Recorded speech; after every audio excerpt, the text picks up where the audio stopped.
podcast tiene fines exclusivamente educativos e informativos. La información aquí compartida no sustituye en ningún caso el consejo diagnóstico o tratamiento médico profesional. Los presentadores y productores no asumen responsabilidad alguna por el uso o interpretación de la información presentada.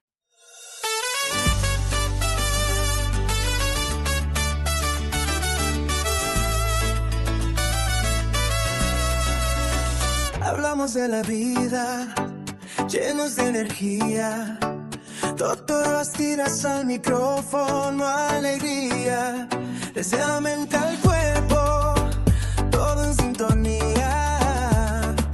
Risas y reflexión. Mis amigos de Ritmo de Vida, les habla el doctor Diógenes Bastidas. Hoy me siento muy complacido, feliz de estar en Argentina, en Posadas, una tierra maravillosa, llevando a ustedes a los mejores profesionales de muchas áreas. Nosotros en este podcast queremos llevarle una información que sea veraz y desde distintos puntos de vista. Así que en esta oportunidad nos encontramos con un amigo muy querido, el doctor Hugo. Muchas gracias. ¿Cómo está, amigo?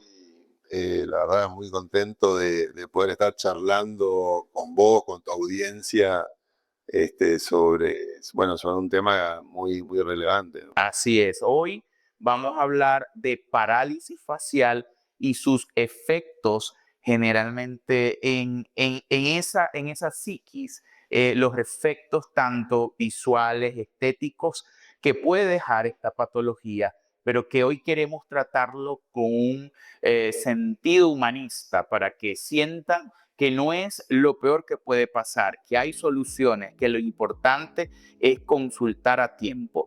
Entonces, previamente vamos a conocer a nuestro invitado, el doctor Hugo.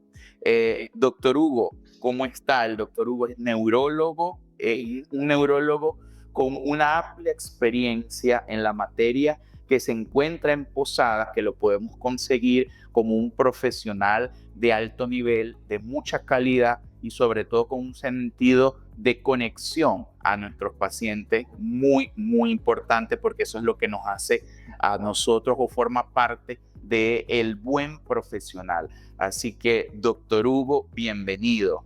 El doctor Hugo, ¿quién es el doctor Hugo? Bueno, Diógenes, muchas gracias. Bueno, antes que nada, soy neurólogo, diríamos, hace más de 20 años ya. He vivido casi 14 años en Buenos Aires. Ahí hice mi especialidad y me formé. En el 2013 volví con mi esposa y con mi hijo Santino, muy chiquito, de 2 años, a Posadas. Inmediatamente empecé a trabajar en el hospital Madariaga. Fui jefe de neurología durante 6 años y desde hace 3 meses estoy abocado a la práctica privada aquí en Punto Med. Y bueno, muy contento de poder charlar de esto. ¿Por qué elegí neurología? Hemos charlado un poco fuera de cámara. Bueno, creo que me tocó de muy chico alguien que quería mucho, que era mi abuelo, hacer el diagnóstico sin querer de un accidente cerebrovascular, y creo que fue el comienzo de lo que después iría a llevarme a seguir la neurología. Qué interesante, porque siempre hay eventos que pueden o que marcan nuestras vidas y que básicamente nos hacen ser a la final quienes somos. Sí, claro que sí. Doctor Hugo, un poquito ya entrando en materia, porque pues todo el mundo está como que este tema nos ha causado o me han escrito mucho para que les pueda llevar de este tema, porque es bastante común aunque no parezca. ¿Qué es una parálisis facial?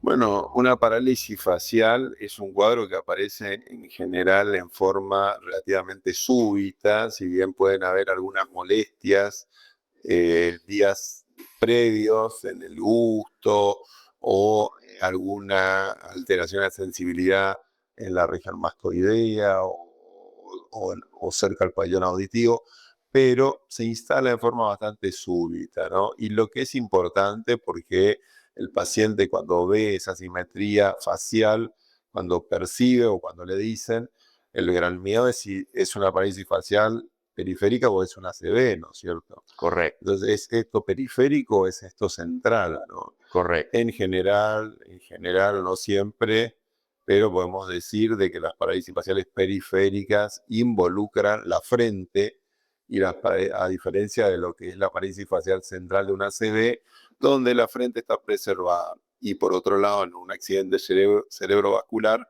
en general encontramos debilidad en el mismo lado de donde está instalada la parálisis, en el brazo y en la pierna, o a veces aparte de trastorno del lenguaje o del equilibrio, ¿no?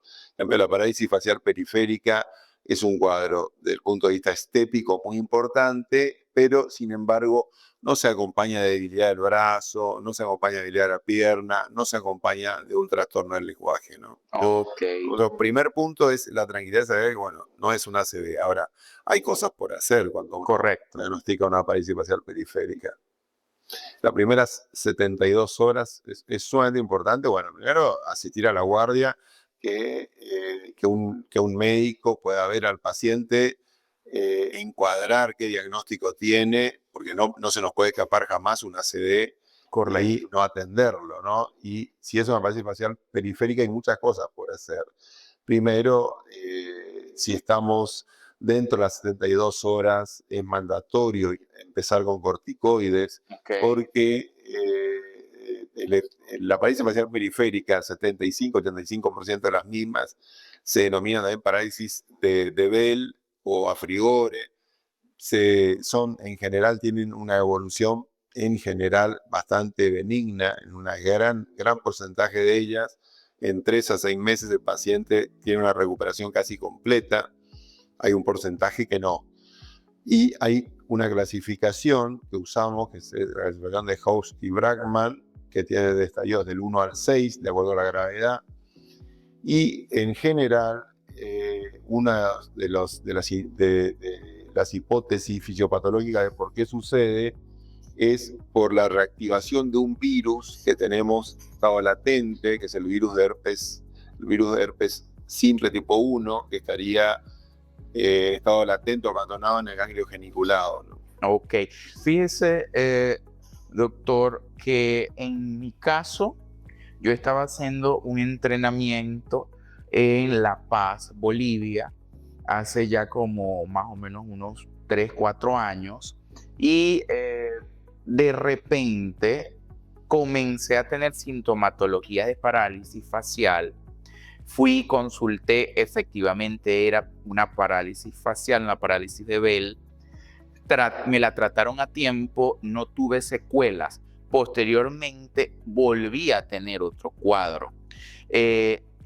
¿O qué porcentaje existe en los pacientes de que cuando tienen una parálisis en varias oportunidades puedan volver a tener otra o tener secuelas, que es lo más grave, lo que pues todos queremos que no ocurra? ¿Qué pudo haber ocurrido allí?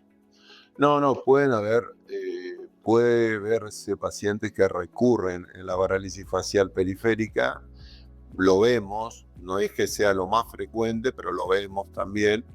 Siempre lo que tratamos de hacer es un algoritmo donde vamos a descartar las causas inmunológicas Okay. más importantes, es decir, descartar que no haya causas infecciosas, que no haya causas de inmunología, sarcoidosis, bueno, enfermedad de Lyme es muy poco frecuente en nuestro medio, pero también está bien pensarla.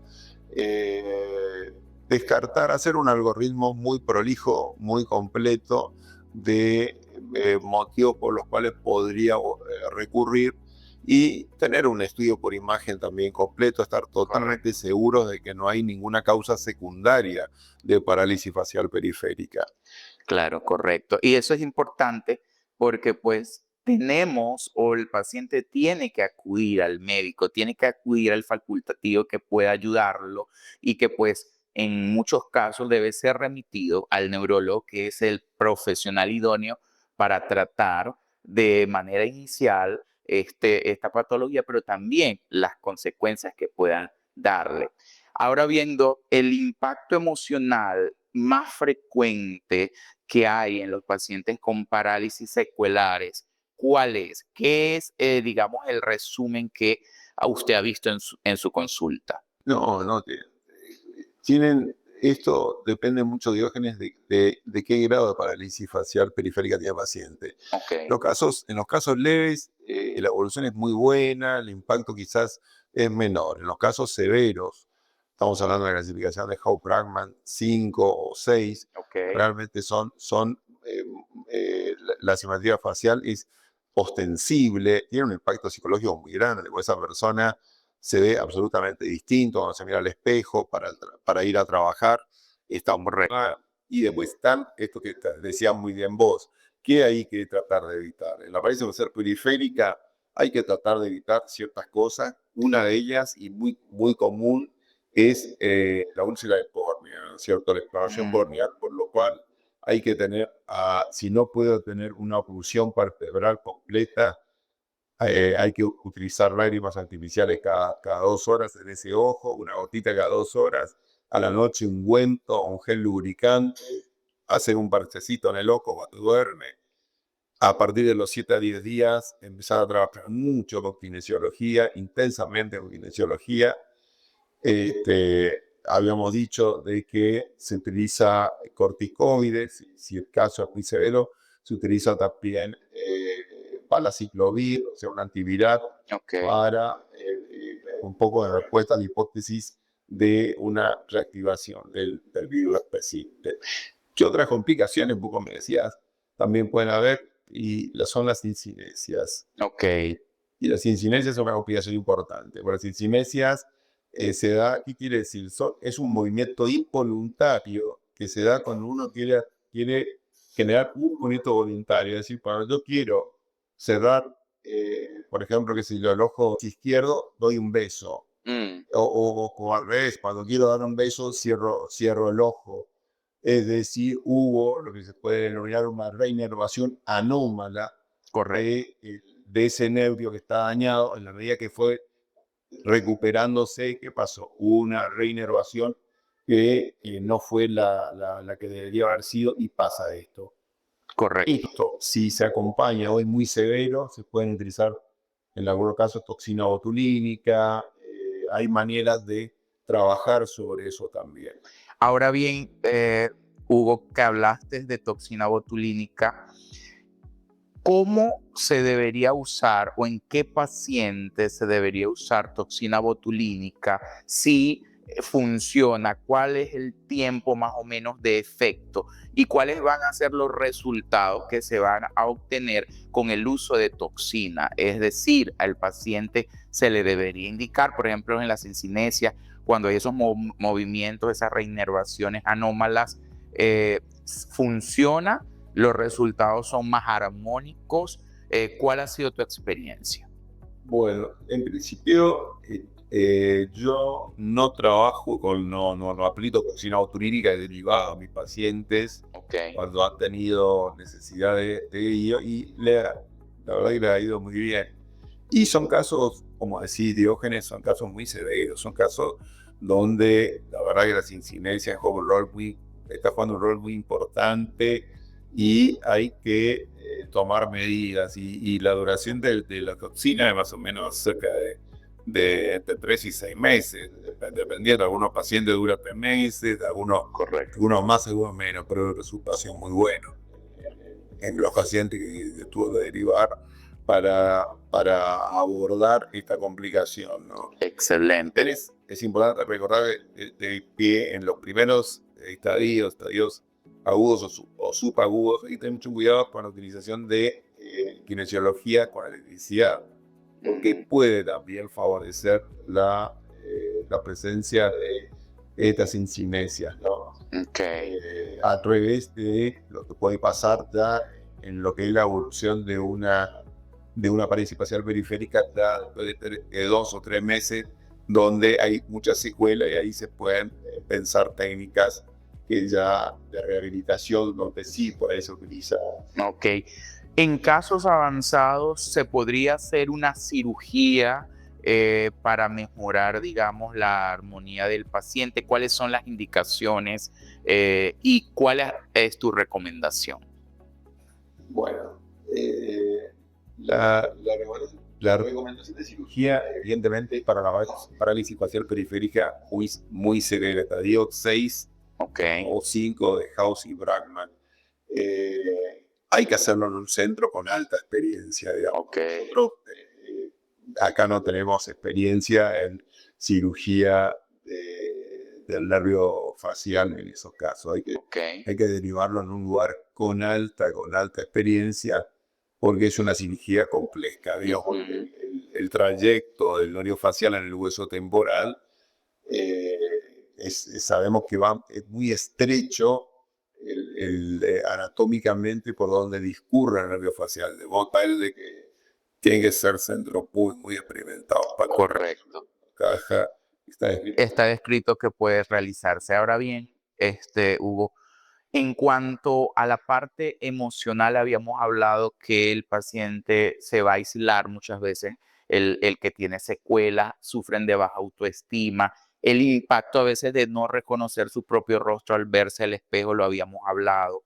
¿Cómo se puede manejar en conjunto la parte psicológica y la parte neurológica para tratar de ofrecerle algún beneficio que sea positivo en la recuperación? Y si ya quedó secuelas, ¿qué hacer? ¿Cómo no soltar a ese paciente? Porque muchas veces puede acudir de forma errónea a sitios donde no le puedan brindar soluciones adecuadas y el paciente muchas veces se siente como que no sabe qué hacer. ¿Qué deberíamos nosotros hacer en esos casos? No, muy buena la pregunta, Diogenes. Yo creo que el abordaje multidisciplinario es fundamental, ¿no? Donde haya un enfoque también psicoterapéutico, donde el paciente pueda estar hablando de esto que sin duda lo aflige, donde el cambio, verse en el espejo y darse cuenta de que la cara cambió, de que no es lo mismo, tiene un impacto muy fuerte en el psiquismo, ¿no? Entonces, Correcto. hay que abordarlo de manera muy disciplinaria, con psicoterapia en algunos casos, inclusive con terapia, con la participación de algún médico psiquiatra, o, tratando de si el paciente estaba muy angustiado o ansioso, alguna medicación para tratar de manejar eso, y continuar con lo que es la rehabilitación, que tiene que ser un pilar a seguir. Hay rehabilitación que involucra biofeedback, donde se está haciendo, el paciente se ve en los distintos movimientos faciales que está realizando y cómo puede ir mejorando, cómo va a decir retroalimentando de alguna manera.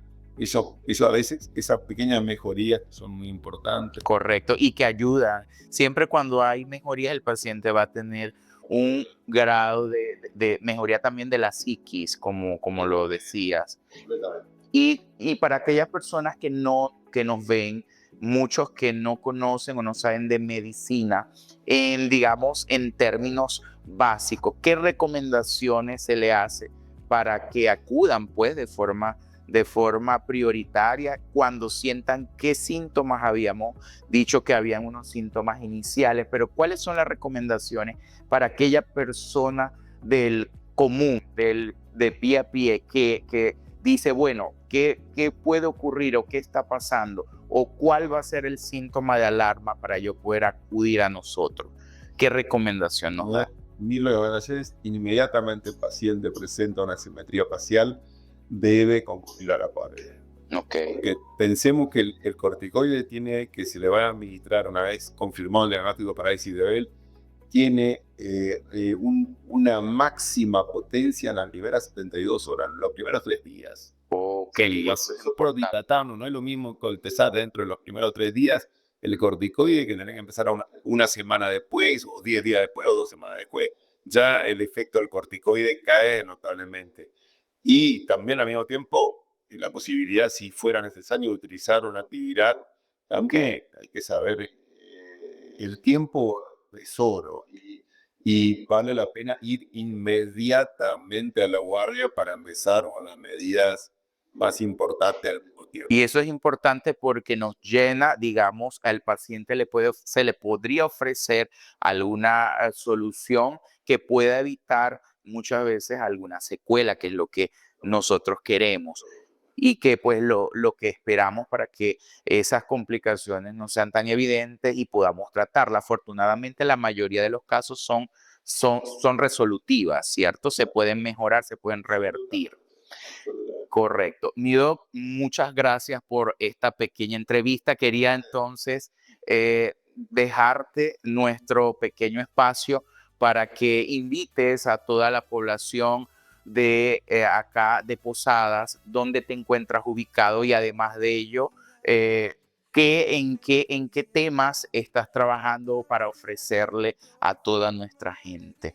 Bueno, yo estoy trabajando en Punto Med, Ok, y donde estamos en San Martín 2281, San Martín y San Luis, en el 8º piso, en consultorio 6.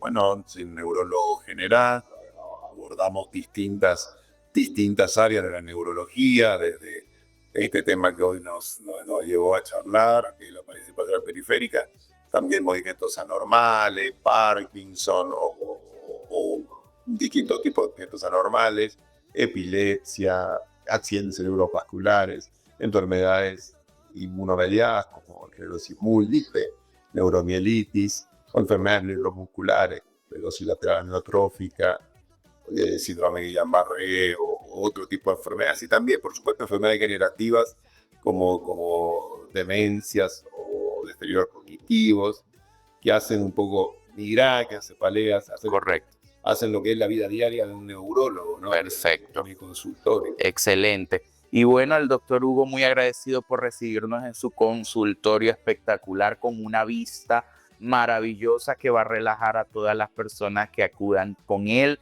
Gracias por aceptar acá la invitación y sobre todo lo que queremos hacer es llevarle información que pueda servirles a ustedes. Este tema me lo han pedido mucho, nosotros le tratamos de dar su concepto científico con las personas adecuadas que pueden hablar del tema, porque lo importante es acudir a personas certificadas que puedan ayudarte con todo el conocimiento, que para eso nos formamos por tantos años para ustedes, para llevarles a ustedes un servicio de salud de calidad, que es lo que nosotros queremos con esto. Y para ustedes entonces estamos acá. Gracias, Hugo, gracias por eso.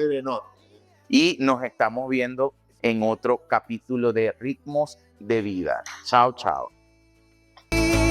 Salud mental, rizos en la canción, aprendí a vivir con mucha pasión.